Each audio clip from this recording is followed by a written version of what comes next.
Welcome back to MongoDB.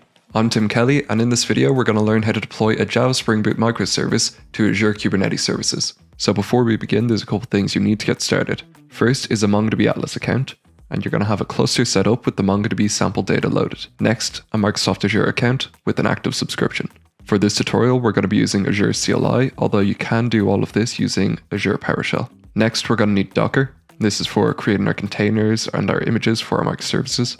You'll also need Java, at least version 17, but newer versions are also compatible. Lastly, you're going to need Maven, at least 3.9.6, although newer versions are still compatible. If you don't have any of these or don't know how to get started, there will be links provided in the description on what you need to get set up. So now that we have that taken care of, it's time to actually create our AKS cluster and set everything up for our Azure Kubernetes services. So first thing you're going to do is you're going to make sure you have kubectl downloaded. So to do that, we're just going to go kubectl and version. So as you can see, this is the version I'm running. If you need to download it, you can do it using the Azure CLI, just with AKS, and then install CLI. And this will install the Azure Kubernetes command line tool called kubectl. Now perfect, once we have that, you're also going to make sure you log in. So that's just AZ login. That will take you to a sign-on screen where you can log into your Azure account. And after all that's looked after, what we're going to do is we can just clear the screen here, and we're going to create a resource group. So to do that, it's just AZ group and create. Now you're going to give it a name. So in my case, I'm just going to call it Tim resource group. And then after that, I'm just going to go location. And for me, this is North Europe. Choose a location that makes sense for you. But if we run that command, it's just going to create a resource group, and we'll come back when that's done. Once we have a resource group, our next step is to create an AKS cluster, and we're going to create it using that resource group. So for this, it's AZ AKS and create. And then resource group. So choose the resource group you just set up. For me, it's Tim resource group. And then we're going to name our cluster. So for this, I can just call it silly AKS cluster. And then we're also going to have a couple more steps after this. So a couple more flags. First is going to be the node count. We're going to set this to 2. Next, we're going to say enable add-ons. So we can enable the monitoring add-on. So that's just monitoring. And then lastly, we're going to hit generate SSH keys and have a look through, make sure everything looks correct there. And once it is, you're just going to hit enter, and this will take a couple minutes to spin up. So after successfully creating our AKS cluster, you can see we get a big output here. It's time to configure our kubectl to use this AKS cluster. So to do this, first we're going to need to receive the retrieve the credentials. You can do this with AZ AKS. So AZ AKS, and then get credentials. And then we're just going to need to specify the resource group. And for me, this is Tim resource group. As well as this, we're going to need to specify the cluster. I believe mine was silly AKS cluster. Perfect. So we can run that command and get the credentials. As you can see, that's gone correctly. So our next step is to create an Azure Container Registry. So the Azure Container Registry, or ACR, is going to store and manage the container images for or across all of our Azure deployments. So to do this, it's AZ ACR, and then it's create. Again, we're going to specify our resource group. And we're also going to give our container registry a name. So for me, I'm just going to call it Tim ACR, and that should be fine. And then once we have all of that, we just need to set SKU to basic. Perfect. If we run this, and it should. Okay, now that we have our credentials retrieved and kubectl is set up to use our AKS cluster, it's time to create an Azure Container Registry. So an Azure Container Registry, or ACR, is used to store and manage container images across all types of Azure deployments. To do this, we're just going to start with Azure or AZ ACR create. And then we're going to specify our resource group. Now for me, it's Tim resource group. And at about this point, I'm wishing I chose something that was a little bit shorter to type. But we have that there. And then we're also going to name our container registry. So in the spirit of what I've just said, I'm going to just call it Tim ACR. And then we're going to set SKU to basic. Perfect. If we run this, we should get no problem. It's a good time to point out that they do have to be unique names. So if I go for Tim Kelly MongoDB ACR, that one might be a slightly better name to choose. So I'm just going to copy that. We're going to go back here and get rid of Tim ACR. And we'll copy that in place. And if we run this, we should get no problem. Okay, perfect. So everything's run successfully there. It's just time to log into the ACR. So to do that, we're just going to go AZ ACR, log in, and name, and then whatever you named your container registry.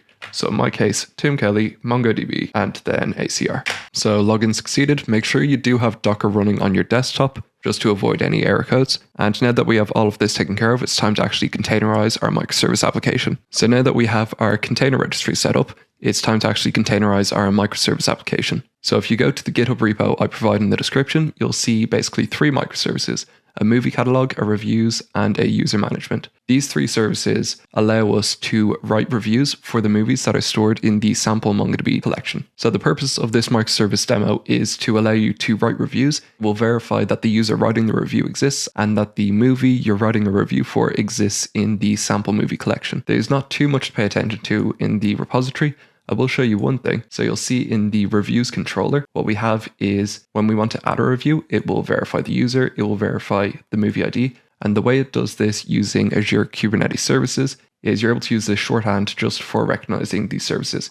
This way you don't have to deal with hard coding the actual IPs these are located at. Azure Kubernetes Service manages the naming for all of this, which we will set up in a Kubernetes file later, or in a YAML file later. Now you'll see here we have our user management service and our movie catalog service. These are hard-coded for this application, just make your life easier when you're actually following along. You might typically want to manage these as environment variables, but it's absolutely fine for this demo. Now, each of our applications has a Docker file. So in this Docker file, you'll see just the Java image that we're using, the work directory that's going to, the information on where to copy the jar file to, the ports we want to expose, so all of these are exposed on port 8080, and then the entry point. So this is how we run the jar file. So if you're copying this repo, you actually need to create a jar file first. You can do this by running just npm package in the location of the pom.xml files for each of these. If you want, you can follow the written tutorial I gave you, and I give you a command that will just go through and automatically create it for each of these 3 microservices. Depending on your platform, the following steps are slightly different. So if you're like me and you're on an M1 Mac, there's a little bit more you have to do. But if you're not, it's a lot simpler. It's just Docker build, and then you're going to go -t, and we'll say movie catalog service, and then dot. So this will build the image. So make sure you run this command in the same location as the Docker file and repeat it for each application. Now, like I said, if you are on an M1 Mac like myself, there's a little more you have to do, because Azure Container Apps only work with Linux/AMD4 container images. The M1 Mac doesn't actually create these by default, it creates ARM by default. So we need to use a plugin, just buildx, to do this. So first you're going to go docker buildx install, and if we hit enter, now I already had it so you don't see much on my screen, but then you need to make sure you enable it. So it's docker buildx create use.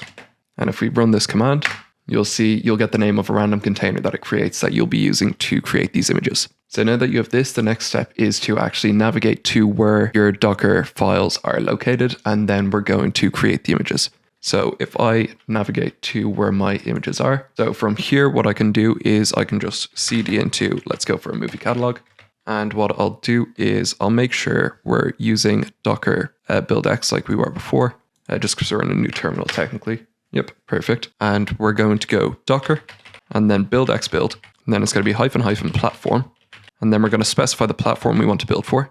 So like I said earlier, Linux/AMD64 and then -t, and you're going to give it a name. So for all of these, I'm naming them service. So it's movie catalog service, movie catalog, and then -service. And then we're going to create an image tagged latest. And then we just need to go output. That's -- output, and then type equals docker, and then just period. Perfect. So if we run this command, there should be no issue. Okay, so now that we're here, what I'm going to do is I'm going to make sure we're using docker buildx. So I can do this with docker buildx create use, and you'll see it creates that temporary container. And next we're going to include our command to actually build these for our specific platform. So like I mentioned earlier, it's Linux/AMD64. So this command here, you'll see docker buildx build -- platform Linux/AMD64 -t, and then we're actually going to name our service. So you'll see I name mine movie catalog service, and then we're going to tag it with the version latest, and then -- output type equals docker and period. So if we run that, it will just build this for us. Now this will take a moment to build, but we're going to need to repeat this for each of our services. I'm going to circle back when we have all that done, and I've created it for all images. So remember to create these in the location for the Docker files for each of your different services. So we've skipped forward ahead a bit. So what I've done is I've created the image for all of my separate services, and now it's time to actually tag and push these images. So what we're doing there is we're going to push these to our Azure Container Registry, so we're going to be able to use them in our Azure Kubernetes Service. So what we can do is we can go through and tag and push them individually, but if you go to the written tutorial that I provided in the description, I provide a little script that just helps us skip through a lot of this and make our life ever so slightly easier. So what we have here is just a quick little script, and we need to first add our ACR name. So if you remember, mine is Tim Kelly MongoDB and ACR, and then it's .azure.cr.io, and what it will do is it will just go through our movie catalog, reviews, user management, and it will tag the images, so with a hyphen service at the end, for example, movie catalog service, and then with the version latest as well, and it will push this to our ACR. So if I hit enter on this, what it should do is it should just go through and push all of these and take care of that for us. Just makes our life slightly easier than going through and doing it manually for each one. So basically what this means is our images are ready for us to create the Kubernetes deployment. So what we're going to do is we're going to come back once all these images are pushed, and when we do that, we need to next create a YAML file for each of our Kubernetes services. So we are going to create one big mono file to create our Kubernetes objects for our deployments. It's good practice to use separate ones just for each microservice. As you could imagine, the point of microservices is they're modular. You don't want to have everything relying on one single point of failure or to be updating one that could affect them all. But for this tutorial, it's absolutely fine to have the one. So what we're going to do is we'll pop back once all this is loaded, and then we'll get going with that YAML. So if you go back to the repo, you'll see two YAML files. One is the allmicroservices.yaml that I was talking about earlier. So we will get to that in just a moment. First thing we're actually going to do is we're going to set our secrets for it. So in Kubernetes, it's usually a good idea to store some of these connection strings as secret objects. Now in Kubernetes, data within a secret object is stored as a base64 encoded string. This encoding is used because it allows you to store binary data in a format that can be safely represented and transmitted as plain text. It's not a form of encryption or meant to secure data, but it ensures compatibility with systems that may not handle raw binary data well. So to create our Kubernetes secret that contains the MongoDB URI and database name, we will encode these values in our base64 format. We'll do this, but Kubernetes will actually handle them as plain text when injecting them into the pods. To encode these, we're just going to use a bash command. So if we open up our terminal there, and what we can do is I'll just hit clear just so it's a little bit easier to read. And we can go echo, and then our MongoDB URI, which is my connection string there. You're going to need your own one. So we need to make sure we add our password. Again, this cluster will not be there when you try to follow along at home. So make sure you set up your own cluster and load your own sample data. But after that, it's going to be pipe and base64. So what you'll see this returns, small typo, but if I hit enter there, what you'll see this returns is just a big string here that looks like gibberish, but Kubernetes will be able to interpret as our connection string.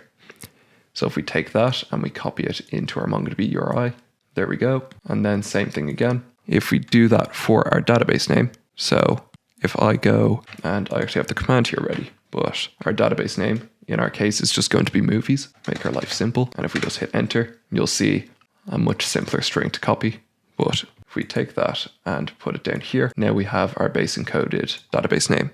So now just to apply this, we need to use our kube control, which is kube control apply, and then it's going to be -f MongoDB secret, the name of our file, and .yaml.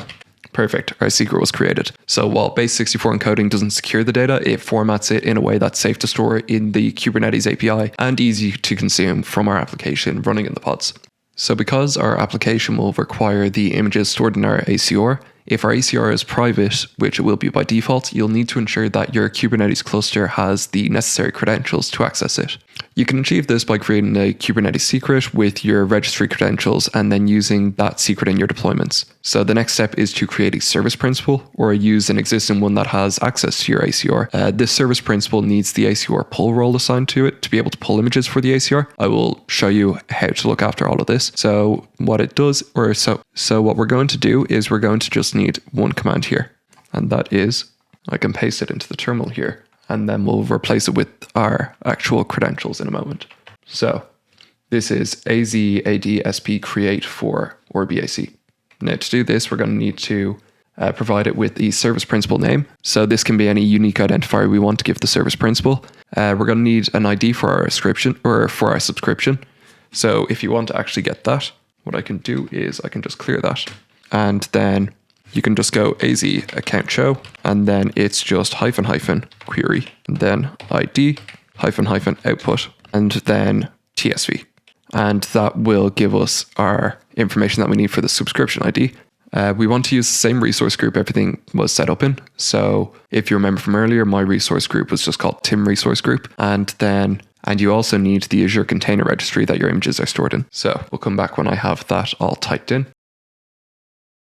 Now that we have that looked after, you'll see my full command created here. What I would say is if you go to the written article and you see under authorize access to ACR, I actually have this command there where you can copy and paste. It's a big wall of text. Don't worry about trying to read it off the screen. I would recommend doing it that way. But if we hit enter, what this will do is it will give us a JSON output that contains the information we need.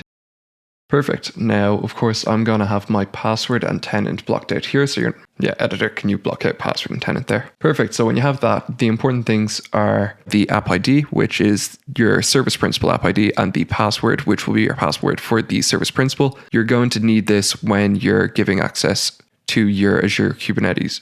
Perfect. So now you have your app ID, and it's very important that you take down your password, because this is the only time that will be displayed. But now that you have this, we're going to create a Kubernetes secret with the service principal credentials. So to do this, if I just hit clear, give us some space on the screen, and we're going to go kube control, create secret, and then it's Docker registry, Docker-registry, and ACR auth. Now we're going to need to provide some more of our information. So we're going to need to give the namespace. For this, we'll just use default. We're going to need to give the Docker server, which you'll remember is the name of our container registry, followed by .azure.cor.io. You're going to need to give a Docker username, which will be your service principal app ID that you just got from that JSON output. You're going to need the password, which again, you just got from that JSON output. And then you're going to need the email associated with your Docker. I'm about to paste something onto the screen that we're going to mostly need to be able to block out, just because it's going to have the password. And actually, it doesn't need to be my personal email, but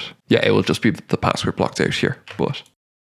So now that I have all my details filled in, you're able to see what it should look like. And if we run this, it will create our Kubernetes secret. So perfect, our secret was created. Now, last thing we need to do in this section is to actually create the Kubernetes deployment and service YAML files. So there's going to be a couple of points to note in this YAML file. It's the one I mentioned earlier that's also located in the repository we were working in, and it's just called all microservices YAML. Get rid of some of this just so we can slightly parse through it. But if you want to learn more about configuring your YAML for Kubernetes, I'm going to throw a link in the description for the documentation for actually configuring your Kubernetes objects. But there are a couple of things that are of note. So first things first, there's going to be the metadata. So the actual deployment name we give it is just going to be the movie catalog service -deployment. And then of course, we're going to have the match labels for movie catalog service and the labels for the app. So this is so they can locate each other in our Azure Kubernetes service using those URLs that I had hard-coded in the code that I showed you earlier. Another thing to mention is the container ports that are exposed are 8080, just like we showed in the Docker containers, and that they're going to get their secrets from that ACR auth that we just created. So on top of that, there's going to be the MongoDB database that we get from the MongoDB secret YAML that we created earlier, if you remember it there. Lastly, I mean, good to mention that we also specify what images we're going to be using here. And other than that, there is some specific stuff to actually deploy in the service. So type load balancer here is worth mentioning. This setting triggers the cloud provider's load balancer to be provisioned automatically. The external load balancer will be configured to route traffic to Kubernetes services, which in turn routes traffic to the appropriate pods based on the services selector. Again, I'll add linking in the description for all of this to go more in depth. It's good to know about, but not necessary for actually just getting this up and running and getting started. Now, before you get this all up and running, I would recommend that you double check you have the permissions to be applying this YAML file to your AKS. To do that, if I just hit clear here, just give us some room. And we're going to go AZ AKS update and then -n, and you're going to put in your AKS cluster. So again, if you remember, mine is called silly AKS cluster. And then we're going to go -G and our resource group. So Tim resource group. And then we're going to go attach ACR and then the name of our ACR. So if you remember, mine was Tim Kelly, MongoDB, ACR. Perfect. So double check everything's spelled there correctly. And once we're good to go, we're able to hit enter, and this will just verify that we do have the appropriate permissions to be configuring our AKS. So now that we've verified we do have permissions to be doing everything that we need to configure our AKS application, what we're going to do is we're going to apply our YAML file. So to do that, it's just cube control and then apply and -F. All microservices is the name of the mono file that we created for our YAML. So that's all microservices and .yaml. So once we have all that, we're going to be able to hit enter, and that will apply our configuration. Perfect. So it looks like everything was created there as we expected. Now, once it's deployed, it may take a few minutes for the load balancer to be provisioned and for the external IP addresses to be assigned. You can check the status of these just with kube control get services.